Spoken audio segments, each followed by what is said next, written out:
Welcome to the Win, Make, Give podcast, Season 2. Yay. Look at the enthusiasm, ladies and gentlemen, of our co-hosts, Chad Hyams and Bob Stewart. Hey! It's like the Muppets got a podcast, everybody. Do they have one? That'd be cool. I don't know, actually. We should probably Google that. Ladies and gentlemen, Season 2, as we have discussed, is about, Chad, Winning. hashtag winning, ladies and gentlemen.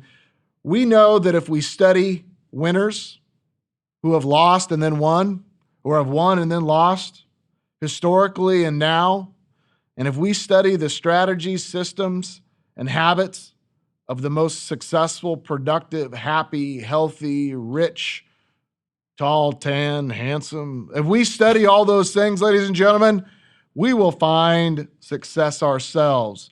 So, Season 2. Yes. Episode 2. Traits of a winner. Ooh, the traits of a winner.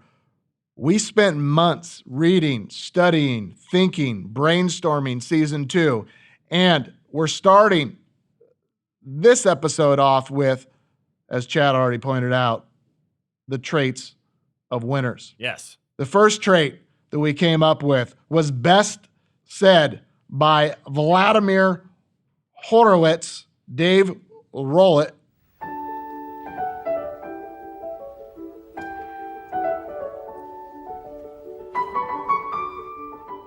Who is, ladies and gentlemen, a composer.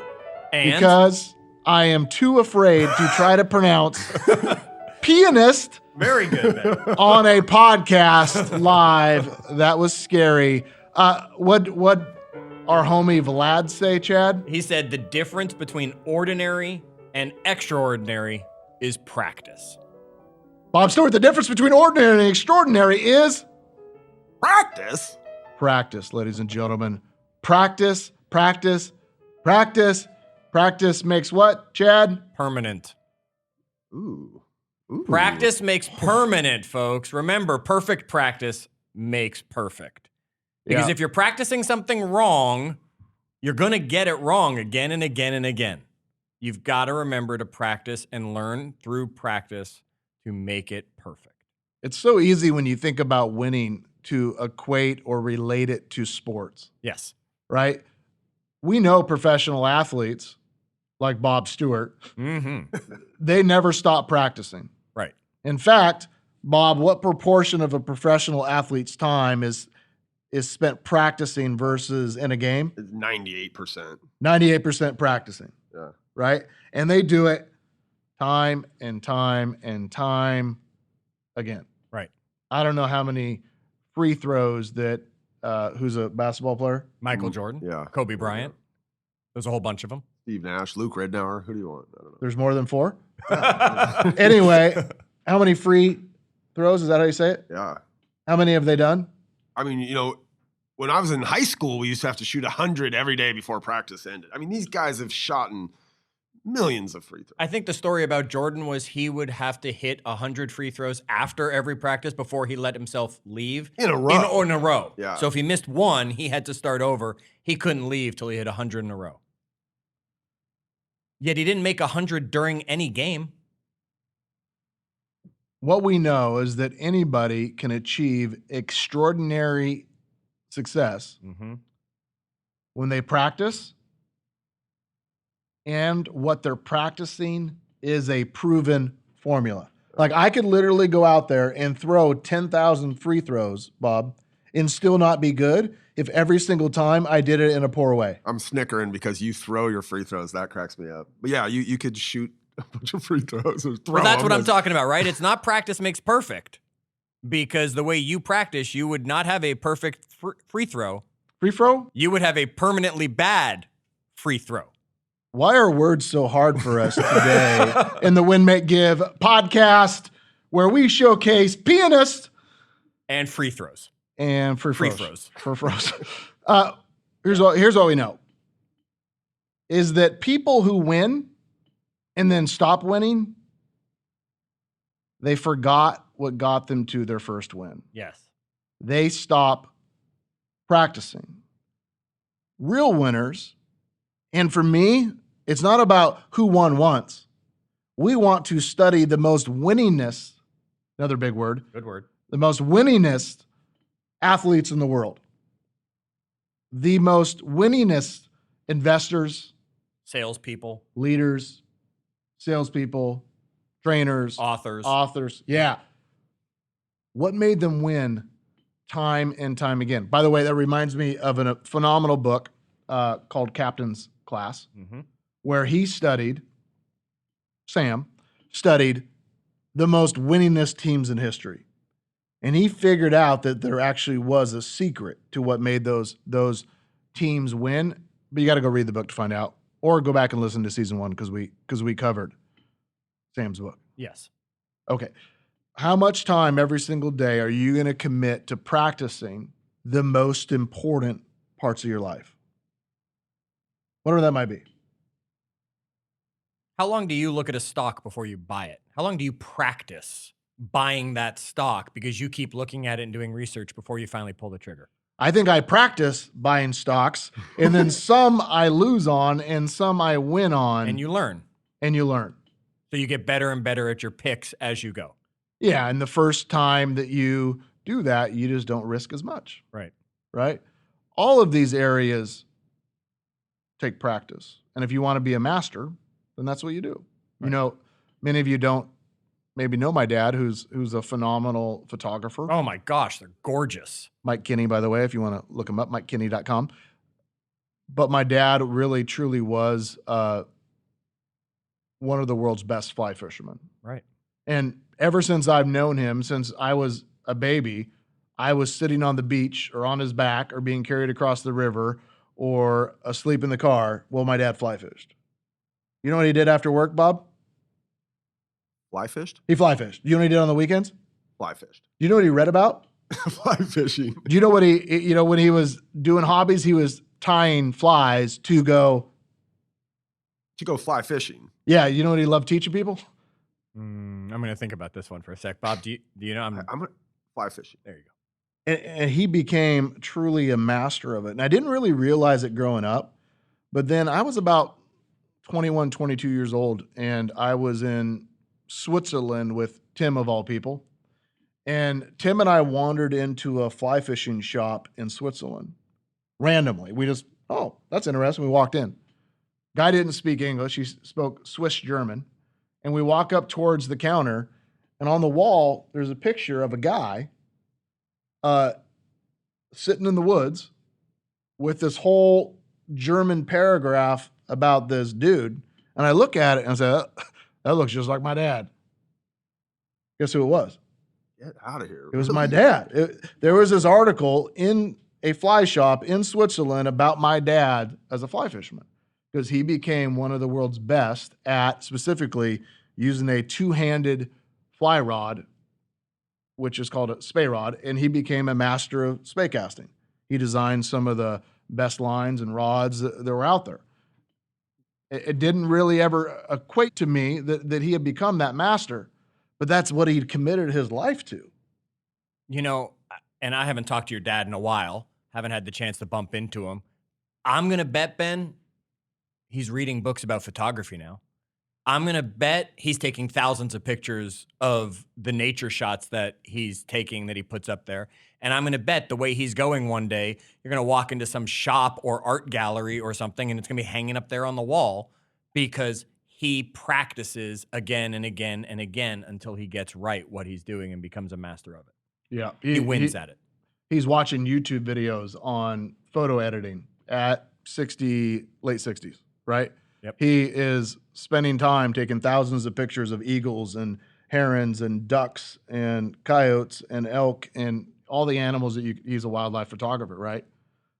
Yeah, he's taken the time to go master, and that's what winners do. Right. So in episode 1 of season 2, you made a list of things that you were going to win at. Now you need to make a list of things you need to practice in order to start winning in those areas. Whatever that might be. Bob, you need to practice your push-ups. Chad, what do you need to practice? Tracking my net worth so I can provide that financial security for Nita, as I mentioned. That's great. Right? Okay. What else do winners do, Chad? They accept responsibility, Ben. They know it's about them. Jim Rohn says, take full responsibility for what happens to you. It's one of the highest forms of human maturity. Accepting full responsibility, it's the day you know you've passed from childhood to adulthood. They're accountable then, right? Yeah. Whether you win or you lose, they walk off. Look at all these sports analogies today, ladies and gentlemen. They walk off the court saying, no, this one's on me. Right. They don't walk off saying, well, if Bob would have passed the ball more and if Chad wouldn't have screwed up that, whatever people do Sure. in a sports field. Good job. Right? Man. If they wouldn't have done that, then we would have won. No, they walk off and they say, you know what? This is on me. That's truly what winners do. They accept responsibility in all areas of their life because winners are accountable. Mm-hmm. We like to say that the lack of accounting means the lack of accountability. Right. You can't be accountable.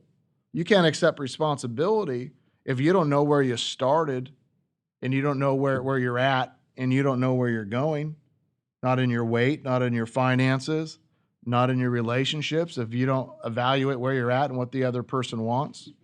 You know, they know they're going to make mistakes. No, especially winners. They know they're not perfect. They learn from those mistakes also. That's part of accepting responsibility and being accountable. I set you guys off onto a challenge to go out and find the biggest losers in history. Yep. Not like the TV show, but like literally the people who have really screwed up the most. And here's what we found. As we studied the biggest losers in history, we also discovered the biggest Winners. These people who screwed up the most, who made the most mistakes, also ended up winning most often. Yeah. Looking forward to that. What's the Babe Ruth quote? Well, I won't get it right, but it's about the number of times that he swung and missed. Babe Ruth struck out more times than he hit home runs, and he's still a legend, right? I think that's from some movie or something. Yeah, Sandlot. Probably Sandlot. Yeah. Sounds like something the kids would be arguing about. I love the Sandlot.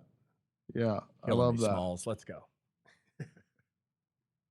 What can you do to always take responsibility? Now, when you're a leader and something screws up and you walk in there and say, oh, everybody, this is on me. This is screwed up and it's my fault. Everybody looks up and what do they think about that leader? He's got our back. Yeah. She's got our back. Yeah. What's the Navy SEAL book? Extreme ownership. Extreme Ownership. The whole premise of that book is him walking in and knowing that different people in the organization led to the problems that led to somebody being injured or killed that day. And he just said that it's on me. Yep. Jacko. Yeah. Yep. Absolutely. And you do a great job of that. We've talked about that on past episodes where when someone else screws up, you'll still take the blame and take the responsibility and the accountability of it. You remember to praise publicly. And then you take that responsibility publicly, which makes you a winner when it comes to being a leader and why people want to follow. And then we beat them behind closed doors. Of course, absolutely. Bob and I have both been beaten enough times to vouch for that. Yes, for sure. Now, the third thing, Bob Stewart, that we figured out that winners do is what? Purposely use time. That's part of our control triangle. We know that winners say no more than they say yes, that winners find ways to use time in the best possible way. In fact, Bob Stewart, what did Nelson Mandela say? Nelson said that we must use time wisely and forever realize the time is always ripe to do right. Chad, what did my namesake, Benjamin Franklin, Yes. on the what dollar bill, y'all? You still have 100? I don't know. I don't have many of those around. Is he on the 100? You could tell that these two guys are married. They do not have $100 bills, y'all. The rest of us know that those are Benjamins There you go. because it's all about the Benjamins, Chad. So All what about the did Benjamins, Benjamin yes. have to say? He says, dost thou love life? I feel like I'm performing Shakespeare, right? Dost thou love life? Then do not squander time, for that is the stuff that life is made of. It's the one thing that normalizes us all because we all have the same amount of time in a day. It's also the same exact thing that separates us all because not all of us use it in the same manner. Yeah, I love talking to people about this topic from all the research we've done and heck, the training you've given us year after year after year off this. And an easy way I give people the analogy for this is imagine going on a week away. You're going on a vacation. Some people out there need 3 suitcases to make it happen. I mean, Bob, just your sneakers alone probably take up a whole suitcase, Right. and your hat's another one. And then there's people like Ben who could pack for that exact same trick and get the exact needed amount of clothes into like a backpack because he doesn't want to be bothered carrying a suitcase with him or something like that. How do you pack your day to make sure that you're using your time wisely? Some of us are morning people. Are we packing our day wisely and using the morning energy to accomplish the things that are hardest for us? Or are you a night owl, therefore using those evening hours to do a lot of that stuff? Most people don't pay attention to how they pack that day and they don't use their time wisely. They just follow a map someone else laid out for them that they figure will work for them, Ben. Well said. Every single aspect of our life needs to be done with purpose. Every decision we make is a step further or a step closer to these goals that we identified in episode 1 of season 2 of what does winning look like for us. Mm-hmm. It's the difference between being busy and being productive. And we truly want to be productive, not busy. What we know is that winners also seek knowledge.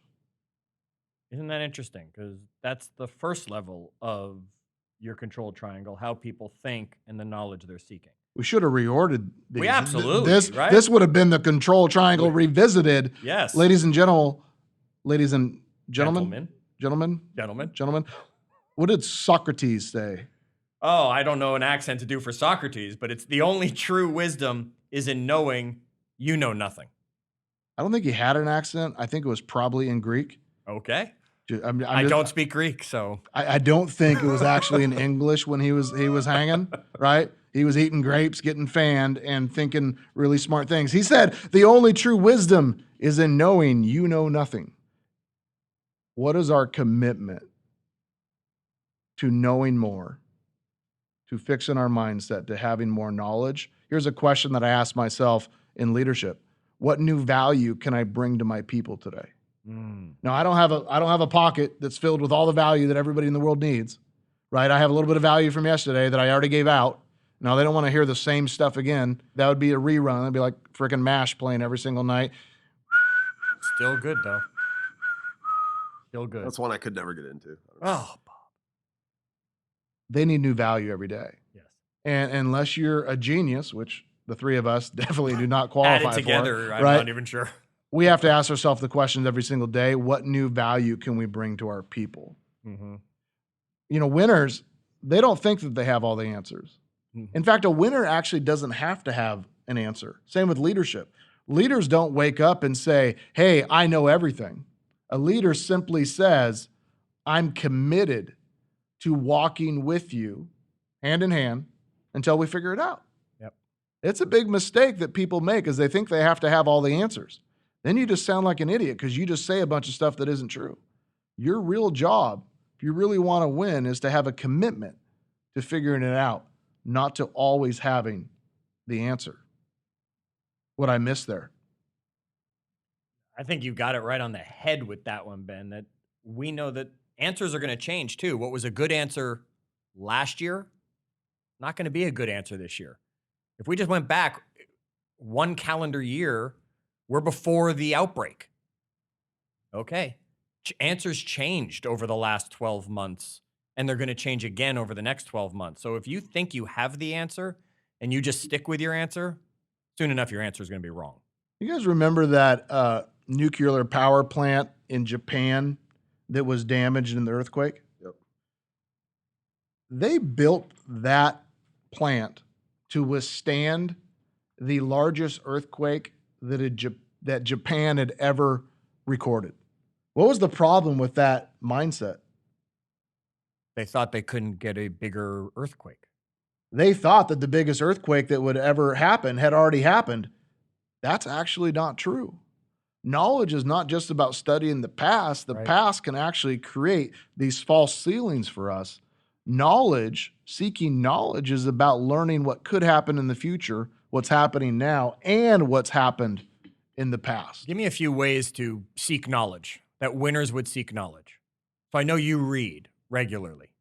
I study history. Okay. So we Winston- do look back to go forward. Winston Churchill would be a great example. What Yeah. did he do right? What did he do wrong? He's not a winner all the time. Right. He lost as much as Babe Ruth struck out, Sure. right? But he had a couple of really important wins, i.e., World War II against the Nazis.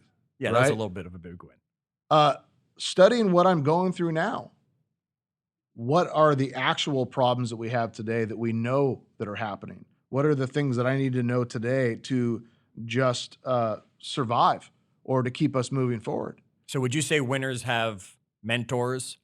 Winners are readers? Winners are people that are listening to podcasts or whatever kind of media is available to them to take in the lessons that they're learning from? Are there any other ways that winners are seeking that knowledge? Yeah. If I could interject, I think Ben is intentional. So Sure. it's one thing to just be like, I want to learn some stuff. He goes out intentionally to learn about something specific. So I think there's some level of like intentionality in that seeking of knowledge, right? That you're not just kind of listening to everything that comes by and reading anything that you come across. I mean, you're very intentional. So like when we built the wealth series, you were intentionally studying wealth. As we're building the investment series, you're intentionally studying investment. So you're purposeful in that knowledge you seek, but you're intentional. Well, the third aspect of that would be thinking about and studying the future. What are some things that could happen? Mhm. We pivoted our businesses during 2020 earlier than I think a lot of other people, a lot of other companies, because I started reading about what was going on in China in December. Yeah, you canceled the live Win, Make, Give event well before people started closing down events because you knew it was coming. Before anybody had a lockdown, Yep. right? I just had a feeling because I was thinking about the future and doing research. Well, I also started thinking about vaccines. And because of that, I was exposed to some opportunities. I made investments into some very lucrative vaccine stocks. So I was thinking about the future and what could happen. And even my investment style today is thinking about what is going to come back in the future and what's not. Here's what one of my theories. I bought a bunch of AMC movie theater stock I'm holding last a bunch. week. Yep. I bought it at $2. It went up to $3 yesterday. That's a good return. But I believe that that movie theaters are going to come back. Maybe not for a while, but I think they're going to. Mhm. Right? And their 52-week high was $8 over a year ago, pre-COVID. Right. Right? And they're down at $2 when I bought. There's a good chance it's going to go to $6. So I'm thinking about the future, looking for opportunities, dealing with what we're dealing with in the present by studying the past and thinking about the problems that are put in front of us. So winners seek knowledge. Okay. They do. They also, with that knowledge, they don't seek to be experts in everything. They pick one or two things that they are going to bet the horse on to say, you know what, I'm going to be the best in this area. We would call that mastery, Right. wouldn't we? Yep. What's a definition of mastery to you guys? Mastery to me is someone who's at the top, right? They'd be the master. I mean, the thing that comes to my mind, especially with the Queen's Gambit love, right, is when we talk about masters in the world of chess. Well, they are the best chess players that are out there. They would be a master. Go ahead, Bob. I guess for me, mastery would be that like I'm at the top of that field, or I'm doing that thing as well or better than anybody else is capable of doing it. Mastery is when it just comes without thinking, right? You ever driven somewhere and just like not realize that you did anything, but you got there fine? Yep. You've mastered driving, right? They say you can't do two things at once, but there is certain things that you figured out how to do. Walking's a good example, right? Where you don't have to put a whole lot of thought into walking because you've mastered at some point, right? Walking, driving. Pick one or two things that you're gonna be masterful at, and you do it until it comes without thinking. I know, like early in your sales career, that for you was like your scripts around what you were selling, and you practice those things. You practice, right? You practice them all the time, every day, every single day. And eventually today, those scripts flow out of you like you like you were born with them. Well, in sales, that's exactly right. You study language. You study, as Bob called them, scripts. Yep. And I hosted scripts every day at 8:30 in the morning as I started my career, right? We're 17 years later, and we're still doing them every morning at 8:30. Now, I've had people in my company say, I feel like I've learned these. Do I still have to come? No, absolutely not. All you have to do is stand up there with me and role play. And if you can out role play me, you no longer have to come anymore. Right? That's a challenge. Yep. By the way, what does that require me to do? You'd have to keep practicing. I You have to get keep better because my people are getting better and better and better. seeking knowledge, all the things that a winner would do. Yep. Now, we also have to be what we like to call patiently impatient. Mm. It's such a powerful secret to winning is you have to know what are you patient about and what are you impatient about. Sometimes people think that success happens suddenly, but in most situations, if you study Spanx or Apple or Instagram or athletes, it was over time, right? It was a 7 or 8 or 9 or 10-year instant success. Right. You have to slow down and ask yourself, what do I need to be patient about today? And what do I need to be impatient about? Most things in life are actually playing a long game. I'm willing to stay in relationship with somebody for years and years and years before I earn the right to be in business with them, hire them, partner with them, or maybe purchase their company. Years and years, that's a long game. Yep. But when I need to hire somebody today, I will go out and find that person, whether or not I have to call 1,000 people, right, or send 1,000 LinkedIn messages. I'm willing to go do that because I know that I have to be impatient. I have to solve that problem. Along the way, I might run into somebody who's not ready today, but they would be a good partner in the future. Recap a few of these for us real quick, Chad. All right, Ben, you were talking about the traits of a winner, and we said winners practice. We talked about winners accept responsibility. We talked about how they purposefully use their time, they seek knowledge, they seek mastery while seeking that knowledge, and then, of course, as you just finished telling us, they are patiently impatient. And I got to tell you, I'm a little impatient about this season. I can't wait for the next episodes. We also hope you are a little impatient. You were patient enough for season 2 to get here. We hope you are impatient now for season 2 to continue, and that you are joining us for each episode. Make sure you have subscribed to the Win, Make, Give podcast. Make sure you leave us a rating and a review if you haven't. Make sure you share it with a friend and invite somebody into our Facebook group, facebook.com/groups/WinMakeGive, so they can become part of the Win, Make, Give network. Until our next episode, remember, do good.